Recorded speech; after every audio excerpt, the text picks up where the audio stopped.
Дэлхийн аваргын шууд дамжуулалтын платинум ивент тэтгэгч Union Pay Your Way. Дэлхийн аваргын албан ёсны түнш Hisense. Hisense-ийг PC Molos. Дэлхийн аваргын ерөнхий ивент тэтгэгч Skytel. Ирээдүйг өнгөлнө.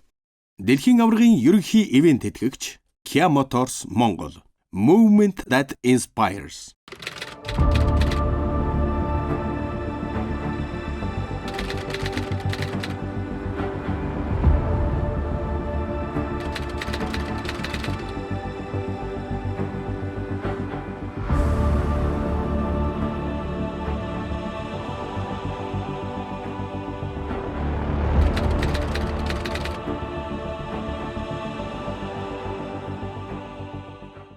Сайн байцгаана уу эрхэм хүндэт үзэгчтэй. Та бүхэндээ 2026 оны хөл бөмбөгийн дэлхийн аварга шалралт тэмцээнийг албан ёсны шууд эрэхтэй дамжуулах Миний Монгол Entertainment-ийн хөл бөмбөгийн дэлхийн аваргын түүх контентын 2 дахь дугаарыг хүрэхэд бэлэн болоод байна. Энэ удаа 1930 болон 1934 оны дэлхийн аваргын түүхийг та бүхэндээ ярьж өгөх болно.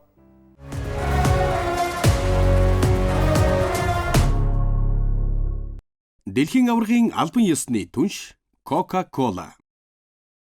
Дэлхийн аваргын ерөнхий ивент тэтгэгч Net Capital. Гал эрмэлзэл ур чадварт хөрөнгө оруул. Дэлхийн аваргын албан ёсны дижитал эрх эзэмшигч Mobihome. Woo. Дэлхийн аваргын ерөнхий ивент тэтгэгч багийн спортыг дэмжигч Голомт банк. Дэлхийн аваргын ерөнхий ивент тэтгэгч Rock. Өмнөх дугаар дээр та бүхэндээ хөл бөмбөгийн бөмбөг, дүрм, хөл бөмбөг гэж спорт юу яаж үүсч явсараад дэлхийн аварга төрөө гэдэг түүхийг харсан. Дээрээс нь дэлхийн хамгийн том холбоо, олон улсын хөл бөмбөгийн холбоо үүссэн түүхийг мөн ярьж өгсөн. За энэ удаа бүгдээрээ дэлхийн аварга руугаа орцгоё. 1924-28 оны Олимпийн наадмыг амжилттай зохион байгуулсан олон улсын хөл бөмбөгийн холбоо бид нар өөрсдөө дэлхийн аварга гэж дундын тэмцээнтэй өөрсдийн холбооны тэмцээндээ болох ёстой байна гэдэг санаачлагыг гаргасан. Энэ санаачлага маш хурдан тэмцэгдсэн. 1904 онд байгуулагдсан холбоо 25 жилийн дараа хөл бөмбөгийн дэлхийн аваргыг зохион байгуулах энэхүү анхныхаа санааг гүйцэтгүүлж байгаа нь энэ юм. Ингээд энэ гайхалтай саналыг гүйцэтгэх зөвлөлөөс гаргаж 1929 оны 5 дугаар сарын 28 онд Нидерландын нийслэл Амстердам хотод чуулсан чуулганд бүгд дэмжиж харин зохион байгуулагч орныг сонгох тун амаргүй байлаа. Итали, Испани, Нидерланд, Унгар, Уругвай, Швед гэсэн улсууд нэрээ дэвшүүлсэн. За эндээс ганц өөр төвийн улс байгаа нь Уругвайчууд. Бус нь дандаа Европын улсууд. За ингээд 1929 онд ахаад Барселонд болсон чуулганаар тусгаар тогтнолынхоо 100 жилийн ойг тэмдэглэж байгаа Уругвай улсыг зохион байгуулагч улсаар сонгосон байдаг. Сонирхолтой нь Европчууд өөрсдийн үүсгэсэн тэмцээнээ Уругвайд тоолох шийдвэр гаргасан тун сонирхолтой. Үндсэн шалтгаан нь Уругвай улсын 100 жилийн ой болж байгаагаас гадна Уругвайчууд тэмцээнд оролцож байгаа бүх багийн замын зам, зардал, хоол, байр бүгдийг даахаа амласан юм. Ингээд 1930 оны дэлхийн аварга буюу хамгийн анхны дэлхийн аварга Уругвай улс руу Өмнөд Америк төв рүү явхаар болсон юм. Бүх зардлыг нь даахаар болсон ч Европ твээс ердөө 4 улс Бельги, Румын, Франц, Югослав улсууд оролцохоор болсон юм. Тэмцээний мэдүүлгийг 1930 оны 2 сарын 28-ны өдөр дотор авахар байсан юм. Гэвч тэмцээн эхлэхээс 2 сарын өмнө нэг ч Европ баг оролцохоо хэлээгүй байлаа. Францын од амгаалч Мануэль Анатол дасгалжуулагч Гастон Барын нарыг ятгаад бараагүй. Францууд орохгүй л гэж байна. За ингээд эцэст нь Европын багууд орохоор болж 4 улс орохоор болж Европ твээс хүн тээврийн Конте Верде хөлөг онгоц Атлантын талаа гатлан хагас сарын турш явсаар хуваарт цагаасаа 5 цагаар оцроод ирэхэд үлээвэр найрал өгчм ишгэлсэн маш олон хүн Монтевидео хотод эднийг угтан авсан юм. Конте Верде хөлөгт Рио де Жанейро хотоос Бразилийн баг дамирчид эдэнтэй нэгдсэн. Хамгийн харамсалтай нь 16 улс оролцох ёстой байсан боловч Египт улс маань газар дундын тэнгисийн шуурганаас болоод хуваарьд онгоцноосоо хоцорсон юм. Тэднийг Францаас Конте Верде хөлөг онгоцон дээр ирэхээр нь цаашаа авч явах гэсэн. Гэвч харамсалтай нь Египтчүүд Египтээс гарахдаа хуваарьд цагаасаа хоцорсон учраас нэгдсэн том хөлөг онгоцонд багтах боломжгүй болсон. Одоо хэдүүлээ төсөөлөд үзье л дээ. Бид нэр онгоцоор дуртай улс руу явж байгаа. 1930 онд онгоцоор дуртай улс руу явах боломж байхгүй. Дээрэс нь өртөг, зардал гэд маш олон том асуудал байсан. Тийм учраас хөлөг онгоцоор л явна. Хөлөг онгоц Европоос Өмнөд Америк руу явахдаа хагас сар буюу 2-7 хоног гарантай явна. Энэ үед тамирчид бэлтгэл хийх боломж байхгүй. Люсен Лорен гэж дэлхийн аварга шалралт тэмцээний хамгийн анхны голыг оруулсан Франц тоглож ирсэн байдаг. Бид Конте Верде хөлөг онгоцоор 15 өдрийн турш аялсан. Францын бомб төсөөлөхөд Югослав, Бельгиуд бидэнтэй хамтдаа суусан. Усан онгоцон дээр өөрсдийн гэсэн дасгалуудаа хийгээд явсан. Харин дасгалжуулагч тактикийн талаар юу ч яриаггүй гэж. Мэдээж 1930 оны хөл бөмбөгт тактик тэмч нэрэн байгаагүй. Румынчууд тухайн үед дэлхийн аваргад оролцоод Румынийн удирдагч үйлдвэрт ажиллаж ажилтны цалинг нь өг гэдэг үйлдвэрт нь тушаагаад улмаар Румыний тамирчид цалинтай чөлөө аваад дэлхийн аваргад инхүү ирсэн байдаг.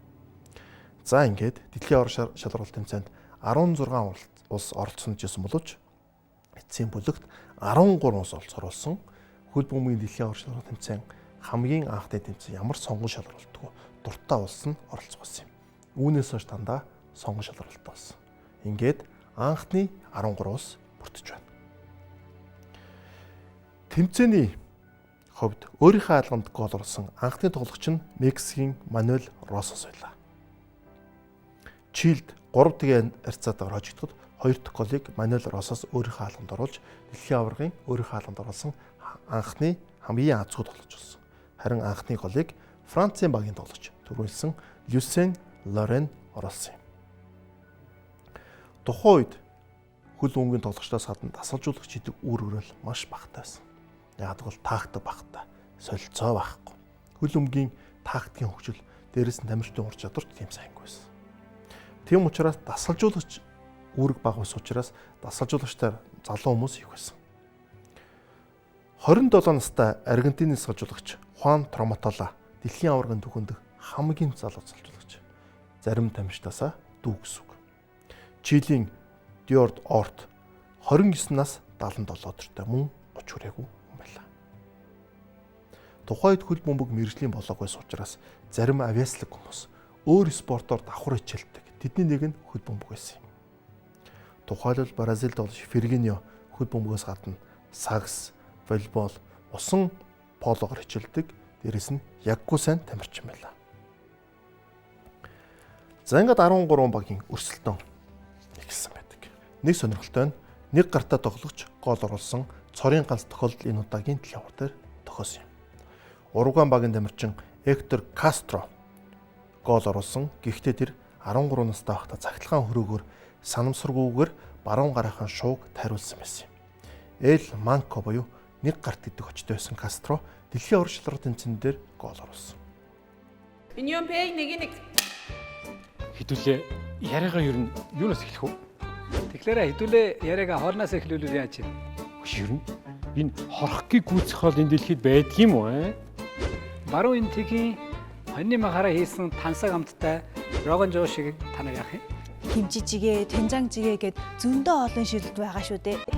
Тэгж ярих юм бол манай зав Чингис хаан байна, манай гол байна, Бүх тэнгэр байна, манай байгаа. За тэгвэл манайд нь штэ. Union Pay байна. Манайд ч бас Union Pay байгаа. Манайд ч бас Union Pay байгаа. Union Pay. Your way.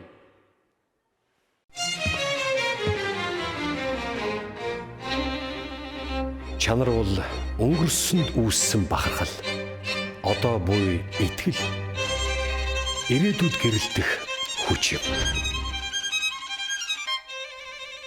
Цаг хугацааны уртад итгэл даах чанар.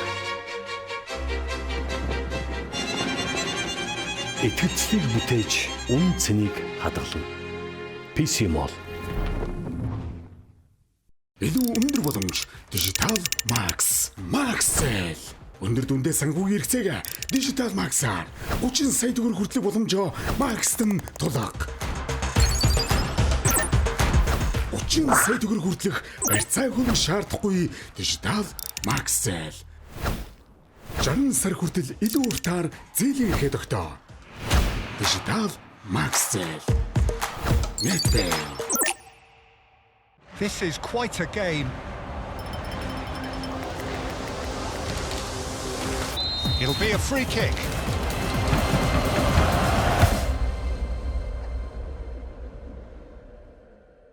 Oh, what a goal! Ecstasy, euphoria, and emotion overflows.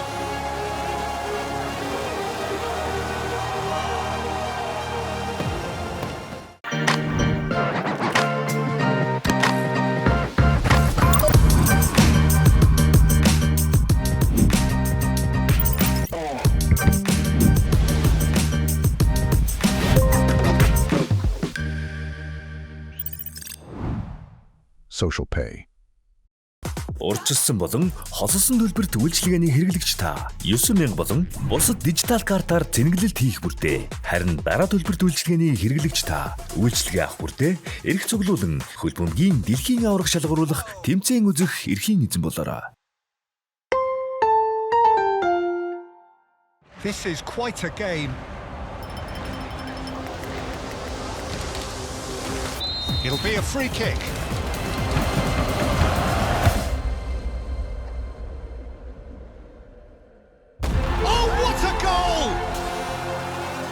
Ecstasy, euphoria, and emotion overflows.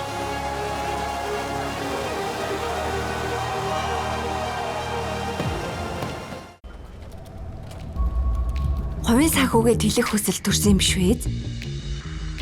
Хүлээх хэрэггүй, хүснээ ав. Netpay хувааж төлөх боломж бий. Ганцхан л товш. Гайх хэрэггүй, хүссэн бараагаа худалдаж ав. Одоо харин хүслээ бод. Дижитал зээлийг цөөн алхмаа. Netpay боломж бий.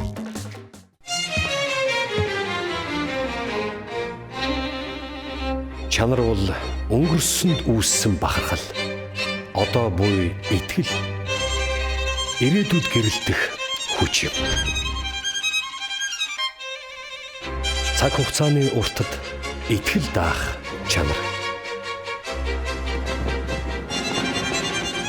Итгэлцлийг бүтээж үн цэнийг хадгална. PC Mall.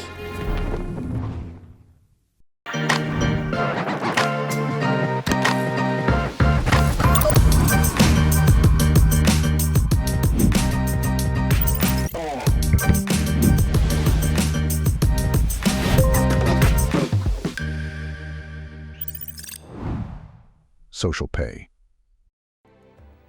3 дугаар байрны төлөөх тоглолт энэ дэлхийн авар дээр болоогүй. Энэ нь Америкийн нэгдсэн улс болон Югославийн шигшээ багууд хагас чигчэд хожигдож плей-оффын тоглолтгүйгээр 3 дугаар байрыг хамтдаа авсан цорын ганц баг болсон юм. За бүр 1930 онд тоглосон Францын багийн шигшээ багийн ахлагч бүр цаазаар авахулсан тохиолдол байдаг. Энэ мэдээж дараа нь Францын багийн ахлагч Александр Виллаплан 1945 онд эх орноосоо урвсан ирэхээр цаазаар авахулсан. Заллин хийж эх орноосоо урвсан гэж улмаар нэмцүүдийн талд ажилласан гэж Францууд Александр Виллаплан буюу 1930 оны дэлхийн аварт орсон багийн ахлагчаа цааталсан байдаг. Хүнд хэцүү аялал мэдээж болсон.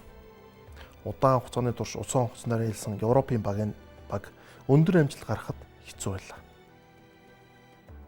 Тийм учраас аваргын алтан медалийн төлөөд шалгарч чадаагүй. Сүүлийн дөрөвд ганцхан Европын баг үлдсэн шалтгаан бас үүнтэй холбоотой. За нэг юр бусын үүрэгтэй хүн гарч ирсэн. Боливийн багийн дасгалжуулагч Улисес Сауседо, Румыны Константин Радулескунаар бага дасгалжуулахын хажуугаар өөрсдөө тухайн тэмцээн дээр шүүгчээр ажилласан. Манай Монголд болж байгаа орон нутгийн тэмцээн ч юм уу жижиг тэмцээн шиг л юм болсон гэсэн үг тийм. Яг бол тухайн үед шүүгчийн хүрэлцээ багтай ирсэн хүмүүсээс сайн шүүж чадах хүмүүсээ шүүгч харьцуулсан байдаг. Ингээд бусад тоглолтууд, зарим тоглолтуудаар энэ хоёр хэрхэм дасгалжуулагчаас гадна шүүгч харагдсан. Одоо бол мэдээж энэ тохиолдол байхгүй. Албан ёсны бөмбөг гэж байгаагүй. Улс болгон өөрийн гэсэн бөмбөгтэй. Бөмбөгөө өөрсдөө хийдэгтэй. За ингээд албан ёсны доктортой бөмбөг байгаагүй учраас багууд ихэвчлэн өөрсдийн бөмбөгийг авчирдаг гэсэн. Гэхдээ сонирхолтой нь бөмбөг, арьсан бөмбөг яаж хийдэг болсон бэ гэж. Англичууд Пакистан тоглож байгаад бөмбөггүй болсон юм байна л да. Тэгс чи Пакистаны нэг одоо ойдлын үйлдвэрт хувцойдаг арьс ширхний үйлдвэрт бөмбөг хийх захиал усч нөгөөд маш гоё бөмбөг хийж өгсөн байдаг. Тэгээд Пакистанд бөмбөг үйлдвэрлэл эхлэлөө тавигдсан байдаг. Одоо болтол Пакистан улс дэлхий дээр хөл бөмбөгийн дэлхийн аваргын бөмбөгийг хийдэг үйлдвэрдэг. Яагаад гэвэл тэнд бүх нөөц бололцоо нь байсан гэсэн үг. Хамгийн цөөн үзэгчтэй хөл бөмбөгийн тоглолт энэ дэлхийн аваргаар болсон. Румын Перугийн тоглолтыг ердөө 300 хүн үзсэн байдаг. Энэ дэлхийн аваргын төхөндөх хамгийн бага үзэгч. За сүүлд бол 1954 онд Турк бүгд найрамдах Солонгос улсын тоглолтыг 2000 хүн үзсэн байдаг. Шотландын шгшөөг тоглолтод дэлхийн аваргад оролцохоос татгалцсан учраас Америк болон Румын улсуудад зарим Шотланд гаралтай тоглогчид тоглосон гэдэг юм баримтууд өгдөг. Тухайн үед энэ улсыг тэр улсыг гэж алхах зарим тохиолдолд амаргүй байсан. Бичиг баримтыг хийхэд ч гэсэндээ хэцүү байгаагүй нь ойлгомжтой.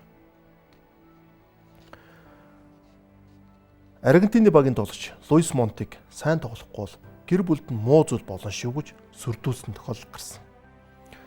Монти удирдлагын ууггүй хүсэлтээр тоглосон ч 3 өдөр хувь цолхоронд талбайд чимээгүй дуугаа хурааж явсаар байв. Аргентины фанатууд түүнийг айлгуул сайн тоглоно гэж бодсон боловч харамсалтай нь тийм зүйл болоогүй. Яг л эсэргээр болж Луис Монти эсгэл санааны дарамтанд орсон байдаг. Дэлхийн аваргын шигшэд тоглолт. Аргентин, Уругвай гэсэн хоёр улсын баг финалд үлдсэн. За гэтэл шигшээ тоглолт эхлэхээс өмнө шүүгч маань алга болчлоо. Шүүгч байдаг. Яасан бэ гэсэн Бельгийн шүүгч Жон Лангенос шүүгчийн үнэлгээ үзүүлээд цэнгэлдэгт орохыг цагдаа нар хуурамч үзүүлсэн 20 хүнтэй зүг баривчлаад бүрдэн садуулах газар авчирсан байдаг. Яагаад гэх юм бол хөл бөмбөг Уругвай болон Аргентин улсуудын дунд бараг дайны хэмжээнд төрсөн. Уругвай Монтевидеод болж байгаа хөл бөмбөгийн авард уругвайчууд төрүүлэхийг хүсчихсэн бол тэдний хөрш ус Аргентин ердөө Ла-Платын нөгөө талд байгаа Буэнос Айресаас аргентинчууд мөн төрүүлэхийг хүсчихсэн нь ойлгомжтой. За ингээд та бүхэн боддоо цэнгэлт хүрээлэнд Сентенарио гэж Уругвай улсын 100 жилийн ой зориулсан 100 жил гэдэг нь цэнгэлт хүрээлэнд 20 хүн шүүгчийн хуурамч хөмлөгээр орох гэж байсан байна. Тэрийг цагдаа нар мэдэхгүй Жон Лангеносыг аваа явсан. За ингээд зохион байгуулснаар нээлттэй их гэсэн чинь шүүгч нь байхгүй учраас тэд мөрдөн байцах газар байгаа гэдэг юмыг сонссон байдаг. За ингээд шүүгч авчирсан. За ингээд Жон Лангенос шүүгч маань хөл өмгөөс болж дайны байдалд орсон Уругвай аргентинчуудаас айж намайг тоглолт дууссаны дараа 1 цагийн дотор Европ руу явах хөлөн онгоцон суулгаж явуулаа. Тэгэхгүй бол би тоглолтыг шүүхгүй гэсэн байдаг. За ингээд амлалтыг Уругвайчууд өгснөөр Жон Лангенос дэлхийн аваргын шигшээ тоглолтыг эхлүүлэхээр тохиролцсон. Тоглолт эхлэхээр болсон боловч харамсалтай нь бөмбөг байдаггүй. Яагаад гэвэл аргентинчууд өөрсдийн бөмбөгтэй, уругвайчууд өөрсдийн бөмбөгтэй. Манай бөмбөөр тоглоно бөө хэрүүл боллоо. За ингээд Жон Лангенос шодолт ёсоор эхний үеийг Аргентины бөмбөгөөр, хоёр дахь үеийг Уругвай бөмбөгөөр тоглохоор болсон юм. Ингээд тоглолт эхэлсэн.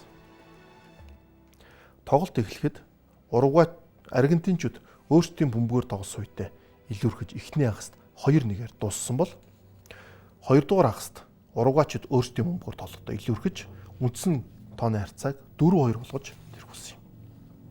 Тухайн тоглолтыг дасгалжуулсан Уругвай Сипучи 31 настай, Аргентины дасгалжуулагч Трамотола тэргүүлсэн шиг 27 настай байлаа. Хамгийн хоёр финал дээр дасгалжуулсан залуу дасгалжуулагч энэ агч эзэж хөвдөггүй байна. Тухайн үед дасгалжуулагчаас илүү ахмад тоглогч нар илүү үүрэгрэлтэй, илүү мэдлэлтэй байлаа. Ингээд хөл бөмбөгийн дэлхийн аварга шалралт тэмцээн 1930 онд болж Уругвайчууд Аргентиныг хожиж дэлхийн аваргын анхны аварга амийг эрхэм үнэтэй цолыг хүртсэн юм. 1930 оны дэлхийн аварга дууссан 4 жилийн дараа 34 оны дэлхийн аварга шалралт тэмцээн Итали улс зохион байгуулахаар болсон юм. Энэ тэмцээнээс хойш хөл бөмбөгийн дэлхийн аварга урдсан шатны тоглолттой болдог. 16 баг оролцож 16 баг хасагдах системээр тоглодог ийм хэлбэр рүү шилжсэн юм. Зохион байгуулагч Итали улс дарангуулагч Бенито Муссолинигийн улс төрийн дарамт дор анхны аварга авахаас сонголтгүй хүнд хэцүү тоглолтыг хийсэн юм. Энэ удаагийн дэлхийн аваргаар нийт 17 тоглолт болж 70 гол орж тоглолт бүрд 412 гол орж исэн юм. Италийн засгийн газар дэлхийн аварга шалралт тэмцээний зохион байгуулахын тулд 3.5 сая лир буюу тухайн одоо Италийн мөнгөд энтэгтэй зарцуулахаа амлаж дэлхийн аваргын эрхээ авсан.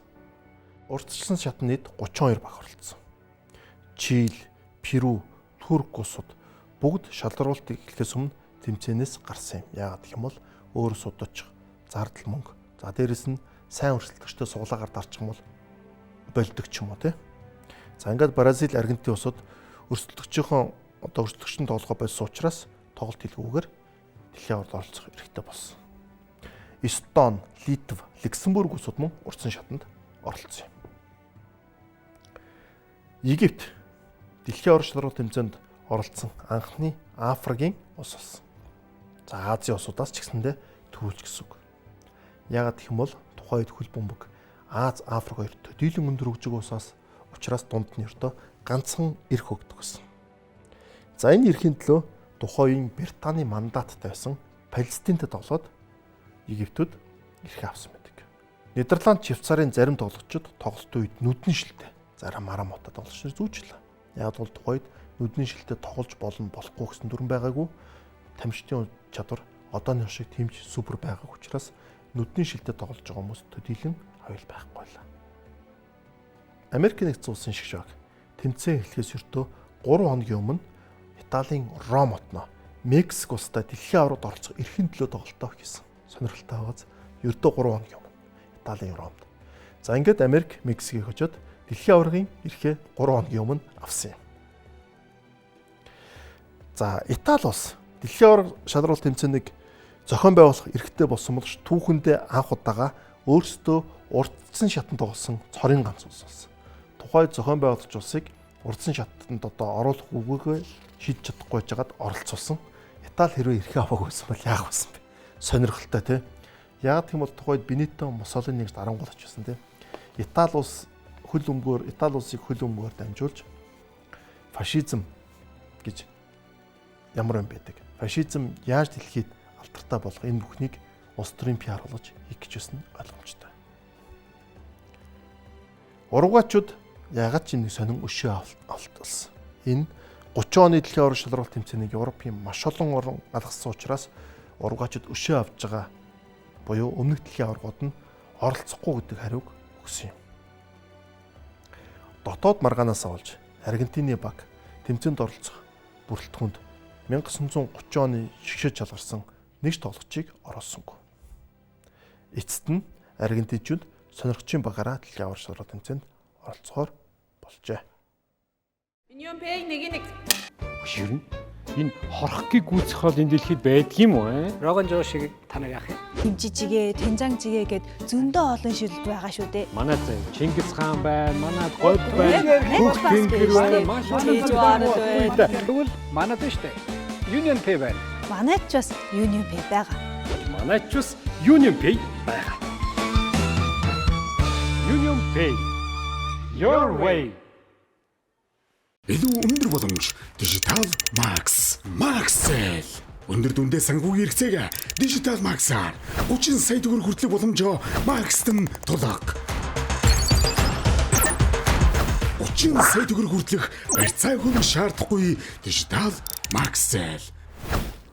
60 сар хүртэл илүү уртаар зээлийн эрхээ тогтоо. Digital Maxel. Netpay. Урьдчилсан болон холсон төлбөрт үйлчилгээний хэрэглэгч та 9000 болон бусад дижитал картаар зэнгэлэлт хийх бүртээ. Харин дараа төлбөрт үйлчилгээний хэрэглэгч та үйлчилгээ авах бүртээ эрх цуглуулан хөл бөмбөгийн дэлхийн аварга шалгаруулах тэмцээн үзэх эрхийн эзэн болоорой.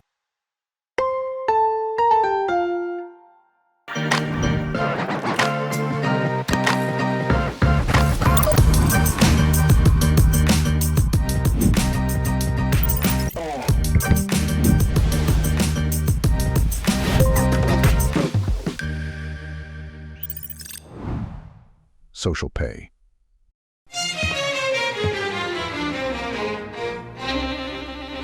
Чанар бол өнгөрсөнд үүссэн бахархал. Одоо буй итгэл. Ирээдүйд гэрэлтэх хүч юм. Цаг хугацааны уртад итгэл даах чанар. Итгэцлийг бүтээж үн цэнийг хадгална. PC Mall. This is where your bold spirit meets greater capability and joins true practicality. At the gateway to the unknown.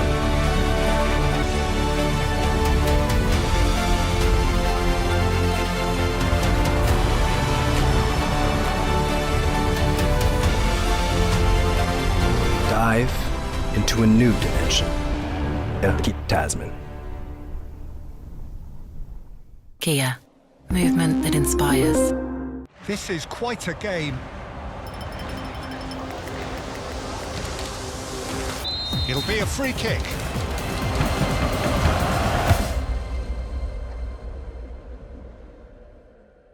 Oh, what a goal! Ecstasy, euphoria, and emotion overflows.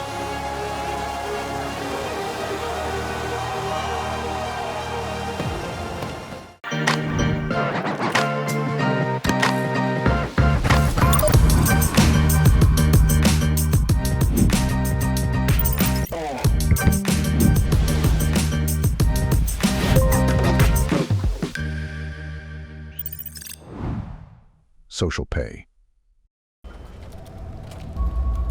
Хувийн санхүүгээ тэлэх хүсэл төрсөн юм биш үү? Хүлээх хэрэггүй. Хүснэ ав. Netpaid хувааж төлөх боломж бий. Ганцхан л товш. Гайх хэрэггүй. Хүссэн мараагаа худалдаж ав. Одоо харин хүслээ бод. Дижитал зээлийг цөөн алхмаа. Netpaid боломж бий. Итали руу аялсан Европ төвийн бус 4 баг бүгд эхний тоглолтын дараа хасагдсан байдаг. Бразил улс 11 хоног усан онгоцор аялж ирэхэд нэг тоглолчол нутаг бутсан. Мэдээ замдаа ялдарна, хоолунд усан онгоцноор бэлтгэлж чадахгүйгээд маш хүн замыг дуулсан. Гэхдээ дэлхийн аварга маань ердөө нэг тоглол хасагддаг нь тухайд хамгийн харамсалтай байлаа. Энийг удалгүй өрчсөн. Итали улс 1930 оны шигшээ шатанд үлдсэн Аргентин тоглогч. Жишээлбэл Луис Монти Итали гаралтай байсан учраас Уругвай зарим тоглогчдыг Аргентины зарим тоглогчдыг ашиглах боломж өгсөн. Ингээд Аргентины хэд хэдэн тоглогчийг италичууд дэлхийн аварга дарга тэмцээн дээр ашигласан байдаг. Италийн тоглолт эхний тоглолт тэнцээгээр өндөрснөөс хойш 24 цагаас бага хугацаанд Испаний эсрэг шүвгийн 8 тоглолтыг дахин хийсэн. Энэ тэмцээнийг Бенито Муссолини фашист үзэл суртал ухуулаад өргөнөөр ашиглаж тоглолтуудыг Италийн Стадо Назионале буюу фашист цэнгэлт хүрээлэнд зохион байгуулсан юм. Шүггийн 8-д дэлхийн аварга шаргал тэмцээний түүхэн дэх анхны дахин тоглолт болж Итали, Испани хоёр нэмэлт цагийн дараа 1-1-ээр тэнцсэн. Тоглолт маш түрэмгий байдлаар үнэсэн бөгөөд хоёр талын хэд хэдэн тоглолчдор гэмтсэн байдаг. Энэхүү маш барзгар тоглолтын улмаас Испанийн халагч Рикардо Замора эхний тоглолтод гэмтэж дараагийн дахин тоглолтод оролцох боломжгүй болсон юм. Та бүхэн дэлгэрүү тайлбарлаж өгөхөд тухайд хөл бөмбөгтөр тэнцэх юм бол торгуулийн зохино гэдэг ойлголт байгаагүй. Дахин тоглолно гэдэг ойлголт байсан. Тийм учраас энэ баг тэнцсэн бол учраас дараа нь дахиад хөлбөмбөгийн тоглолт хийж байгаа. Ингээд Италичууд дараагийн тоглолтын дээр нийтгийн харьцаагаар очсон байдаг. Италийн хөлбөмбөгч Марио Пиццологийн хөлн хүртэл энэ тоглолтуудаас болж ухарсан. Ямар ширүүн тоглолт болсон байдг нь ойлгомжтой. Дараа нь Итали хагас шид Австрийг мөн л очсон. Үүний зэрэгцээ Чехословак, Германы 3-1 харьцаатайгаар очиж энэ хоёр улс шигшээ шатанд шалран болсон юм. Уламжлалт ёсоор үндэсний фашист намын зэнгэлт хүрээлэнд шигшээ тоглолтыг зохион байгуулж Италичууд Чехословакийг болгож авсан юм. Чехословакууд эхний голыг оруулсан ч Италичууд тоглолтын үндсэн цаг дуусахаас өмнө гол оруулж, улмаар нэмэлт цагт нэг голыг оруулж Италичууд дэлхийн аварга болсон. Дэлхийн аварга болчоо тэр шүүгчдийн өмнө фашист мэдлэгийг харуулжулаа. Олон их сурвалж энэ тэмцээнийг хээл ахвал авилгалд итгэцэн бөгөөд тус тэмцээн фашизмын үл сурталын хэрэгсэл болсон гэж итгэцэн байдаг. За Бенито Муссолини бол энийг мэдээж хүссэн. Эдгээр буруудгалын дагуу Муссолини Италийн шигшээ баг тоглож буй тоглогчдын тоглолтын шүүгчдийг бичлэн сонгодог байсан гэдэг юм мэдээлүүд гарч ирсэн. Энэ бол олон улсын хөлбөмбөгийн холбоонд хөндлөнгөөс оролцож байгаа. Бүр фашизмыг улам их сурчлахын тулд тоглолтыг зохион байгуулсан гэдэг ийм хэл хамтарсан. За ингээд Италичууд ямарчсан дэлхийн аварга шалралт тэмцээн дээр Чехословакийг очиж 2 дахь удаагийн дэлхийн аварга шалралт тэмцээнд төгөлсөн улс болсон юм. Ингээд бүгдээрээ дараагийн дугаарт 1938 1950 оны дэлхийн аварга шалралт тэмцээний ярих болно. 2026 оны хөл бөмбөгийн дэлхийн аварга шалралт тэмцээнийг шууд дамжуулах эрхийг авсан Миний Монгол Entertainment-аас хөл бөмбөгийн түүх сэдвэр та бүхэндээ 2 дахь дугаарыг хүргэлээ. Дараагийн дугаараар 1938 50 оны дэлхийн аваргыг та бүхэндээ ярьж өгнө.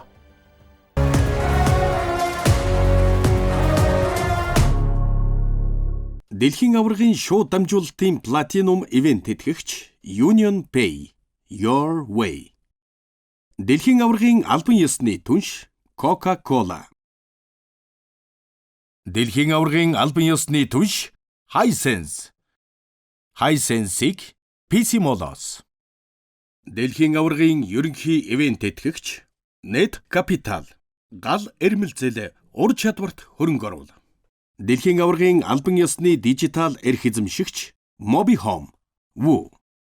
Дэлхийн аваргын ерөнхий ивент тэтгэгч багийн спортыг дэмжигч Голомт банк. Дэлхийн аваргын ерөнхий ивент тэтгэгч Skytel. Ирээдүйг өнгөлөн. Дэлхийн аваргын ерөнхий ивент тэтгэгч Kia Motors Монгол. Movement that inspires.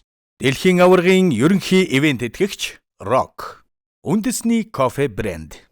Нэвтрүүлгийн ивент тэтгэгч Ard App. 20 сая хүртэлх зээл хормын дотор.